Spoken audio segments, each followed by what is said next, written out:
I got a call from my first agent to say that the BBC wanted to cast a young greenhorn policeman in a programme called Z-Cars, which had been a favourite of mine. I mean, I'm an avid viewer, I was.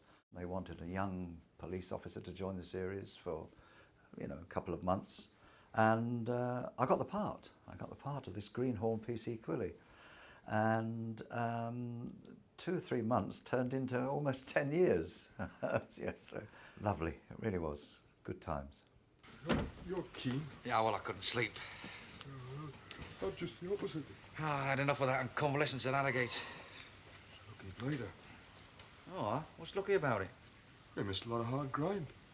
Studio was hectic. Time was precious. We did muck about at times, I mean, it was a playful atmosphere. It was a jolly good, friendly atmosphere. We played hard, but we did work hard. And once the red light went on in those studios, we knuckled down and did it. Jimmy Ellis always used to refer to us as matadors, having fresh bulls thrown at us every single week. Not just the directors, but many different types of actors coming in. It was weekly rep, that sort of framework. Do you reckon have it back within half an hour, you say? I mean, I want it then, Well, come back and see. I mean, you never know your luck, do you? I want it found, mind you. I'm stymied without that hand card. Directors, we, from some, had a lot of freedom.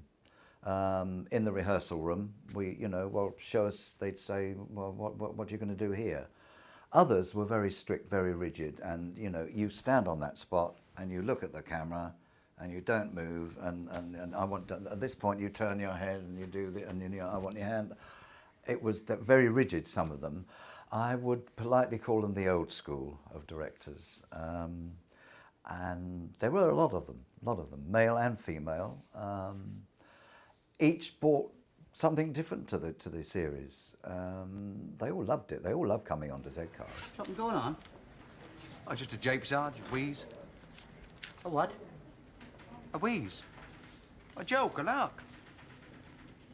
Find you need to play games, do you, Quilley? Well, yeah, I do. I mean, everybody needs something, don't they? We used to argue about the scripts because there were so many different script writers. One week they'd have you sort of, for instance, say voting socialist, next week conservative. We were allowed to argue and say, wait a minute, this isn't right, this isn't the thread. Let's get it right, So we were very concerned about our characters, all of us, I liked the way that he was allowed to develop from being a very young greenhorn policeman. Not quite made to look a fool, but they treated him with disrespect early on, I think. But he grew, he was allowed to grow. He then became sergeant when Lynch was promoted to inspector. I got promoted to sergeant, and that gave him more authority. So it was a total growth of the character through almost 10 years. See ya. Hey, remember me to Nancy, won't you? Oh, she's too intelligent for you, Quilley. Well, that doesn't matter, Sarge. Look at me body. We were always being stopped on the street by people. Recognition was very high in those days. It was a very popular series. So yeah, it affected our lives. You get people to look at you and say, I know you from somewhere. Aren't you my butcher? And then they suddenly twig, or haven't you just served me petrol down? No, I know you are. Yes. Fantastic interest from the public all over the place, and opening shops and going to garden fetes, and yeah, it was a high point in my life, I have to say. Craziest place I've ever been recognised, or mistakenly recognised. Jimmy and I were in Fulham somewhere doing an episode outside a supermarket, and in uniform. This is the stage when Jimmy was inspector and I was just a plain PC. And a woman came running out of the supermarket claiming that she'd had her bag stolen and grabbed the pair of us. I mean, obviously you could see there were a couple of cameras on the pavement, but no, to her, we were the real thing. And filming, of course, stopped, and Jimmy in his own way and myself was sort of, well, I'm terribly sorry, but you'll have to find a policeman. What are you talking about? You are a policeman, There was one occasion we were doing some night filming in a block of flats somewhere at the back of Ealing somewhere, and there was a sort of hostile crowd gathering, and some of the grips and the crew that were filming with us, once we'd done a break in a scene, said, Doug, you know, Jim, don't wander too far from us. Apparently there's a loony somewhere around here who hates the police, only just been released for prison. And they're all warning us, you know, oh, you wait till so-and-so turns up, you know, he won't like this. Police filming on his manor.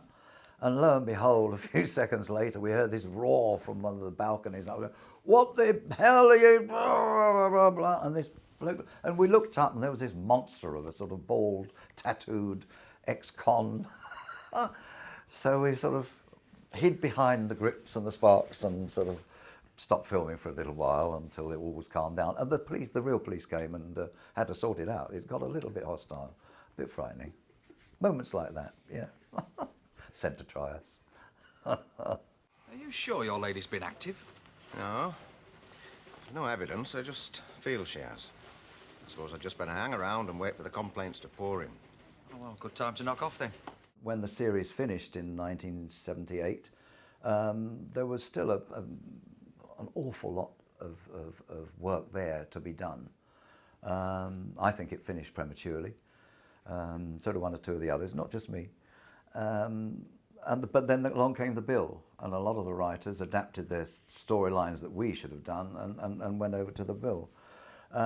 So to see this DVD where they had rescued these mystery episodes from, having been told that 99% had been wiped, and in those days, long ago, we were told it was a lack of storage. It wasn't just us that was wiped, it was series like Angels, The Brothers, and all sorts of others. Softly, Softly, a lot of them have gone. But nice to see them again, really nice.